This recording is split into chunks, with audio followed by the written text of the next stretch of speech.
সুপ্রিয় ভিউয়ার্স, আশা করি আপনারা সবাই ভালো আছেন। আজকে আমরা ডিসকাশন করব সাপ্লায়ার ম্যানেজমেন্ট সিস্টেম নিয়ে।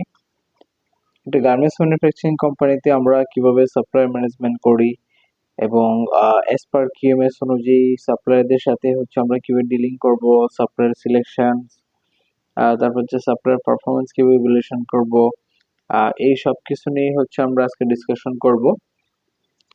সো সাপ্লায়ার একটা কোম্পানির একটা অন্যতম পার্ট। যেমন আমরা trim supplier, fabric supplier, interlining supplier, এক কথায় যত ধরনের একটা গার্মেন্টস তৈরি করার জন্য কাঁচামাল যা আছে, র মেটেরিয়ালস, এই সব কিছু তৈরি করার জন্য যা কিছু লাগে সেইগুলো যারা সাপ্লাই দেয় বা আমরা যাদের কাছ থেকে পারচেস করে নিয়ে আসি তারাই সাপ্লায়ার। তো এজুয়ালি সাপ্লায়ার দুই ধরনের হয়ে থাকে। এটা লোকাল সাপ্লায়ার, একটা ওভারসিজ সাপ্লায়ার। লোকাল সাপ্লায়ার আমাদের দেশীয় যে সাপ্লায়ার গুলো আছে তাদেরকে বলা হয় লোকাল সাপ্লায়ার। আর ওভারসিজ সাপ্লায়ার যখন আমরা কোনো ট্রিমস বা ফেব্রিক আউটসাইডে কোনো কান্ট্রি থেকে আমরা কিনে নিয়ে আসি, হতে পারে চায়না, হতে পারে হংকং বা আদার্স কোনো কান্ট্রি থেকে যখন আমরা নিয়ে আসি তখন সেটা হয় ওভারসিজ বা এক্সপোর্টস। So imports. সো আমরা এটা সাপ্লায়ার সিলেকশনের ফার্স্টে যে প্রসিজার সেটা যে আমাদের নিজস্ব কোম্পানি একটা নিজস্ব চেকলিস্ট থাকে। সেই চেকলিস্টের উপর বেস করি আমরা ফার্স্টে সাপ্লাই ইভ্যালুয়েশন করি। সাপ্লাই আমাদের স্ট্যান্ডার্ডে কতটুকু মিট করে, সাপ্লাই ISO 9001 স্ট্যান্ডার্ড কতটুকু মিট করে, আর সাপ্লাই লিগ্যাল কমপ্লায়েন্স বা যে ইস্যুগুলো আছে সেগুলো তারা কতটুকু মিট করে সেগুলো দেখা হয়। সাপ্লাই ইভ্যালুয়েশনে যদি আমরা দেখি যে তারা আমাদের স্ট্যান্ডার্ডটাকে ক্যারি করে, দেন আমরা তাদেরকে এজ এ সাপ্লাই হিসেবে সিলেক্ট করি।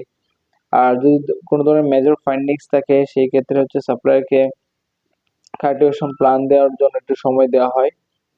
সাপ্লায়ার কাল্টিভেশন প্ল্যান দেয়, দেন সেটার উপর বেসলাইন করেই আমরা যে কাজটা করে থাকি, সাপ্লায়ার সিলেকশন করি এবং সাপ্লায়ারের কাছ থেকে মান্থলি যে আমাদের ফেব্রিক বা র মেটেরিয়ালস গুলো আসে সেগুলো আমাদের মান্থলি পারফরমেন্স ইভ্যালুয়েশন করা হয়।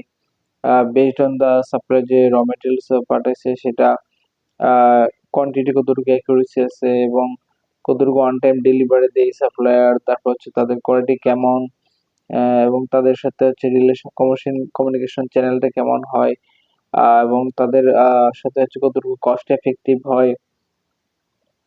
তো এবং তাদের যে র মেটেরিয়ালস গুলো আসে সেটা কতটুকু কমপ্লায়েন্স বেরি করে। সো এজন্য যখন আমরা মান্থলি পারফরমেন্স ইভ্যালুয়েশন করি তখন এই সবগুলো ইস্যুকেই একসাথে আমরা কনসিডারেশন করি এবং কনসিডারেশন করি সাপ্লায়ার ইভ্যালুয়েশন করে দেখি আমরা, এবং সাপ্লায়ার ইভ্যালুয়েশন করার পরে যেটা মান্থলি পারফরমেন্স অ্যাসেসমেন্ট করি।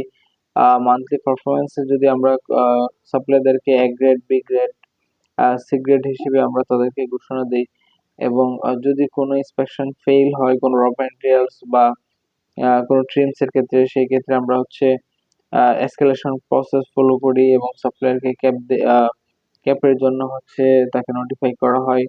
দেন সাপ্লায়ার আমাদের সাথে জয়েন্ট অডিট করে এবং সেই কাল্টিভেশন প্ল্যান দেয়, অথবা তারা ফেব্রিক বা র মেটেরিয়াল গুলো রিপ্লেস করে দেয়। সেই বিষয়গুলো ফলো করা হয়। সো পাশাপাশি আমরা যখন সাপ্লায়ারদের পারফরমেন্স ইভ্যালুয়েশন করি মান্থলি বেসিস, দেন ইয়ারলির উপর বেস করে যে সকল সাপ্লায়ারদের পারফরমেন্স খুব খারাপ তাদেরকে আমরা আবার রিএভ্যালুয়েশন করি বা ইয়ারলি বেসিস আবার রিএভ্যালুয়েশন করে থাকি, যাতে আমরা প্রপারলি বুঝতে পারি যে সাপ্লায়াররা তাদের পারফরমেন্স খারাপ হওয়ার পিছনে তাদের যে প্রসেসগত কোনো ভায়োলেশন আছে কিনা বা তারা কতটুকু স্ট্যান্ডার্ড থেকে দূরে সরে গেছে সেগুলো অ্যাসেসমেন্ট করার জন্য ইয়ারলি রিভ্যালুয়েশন করা হয় বেসড অন দেয়ার পারফরমেন্স বা গ্রেডিং এর পরে। এবং আমাদের একটা অ্যাপ্রুভ সাপ্লায়ার লিস্ট থাকে। আমরা মেইনলি সাপ্লায়ার ম্যানেজমেন্টের মধ্যে যেটা করা হয় যে ফার্স্টে সাপ্লায়ার সিলেকশন, সাপ্লায়ার সিলেকশনে সাপ্লায়ার ইভ্যালুয়েশন করা হয় এবং মান্থলি সাপ্লায়ারদের পারফরমেন্স ইভ্যালুয়েশন করা হয়, এবং ইয়ারলি বেসিস ইভ্যালুয়েশন করা হয় বেসড অন দেয়ার পারফরমেন্স।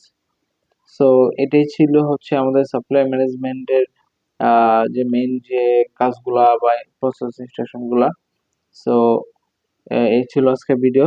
সবাই ভালো থাকবেন এবং কার যদি কোনো বিষয়ে জানা থাকে অবশ্যই আমাদেরকে নক দিবেন, আমরা সেই অনুযায়ী কন্টেন্ট তৈরি করব। Thank you.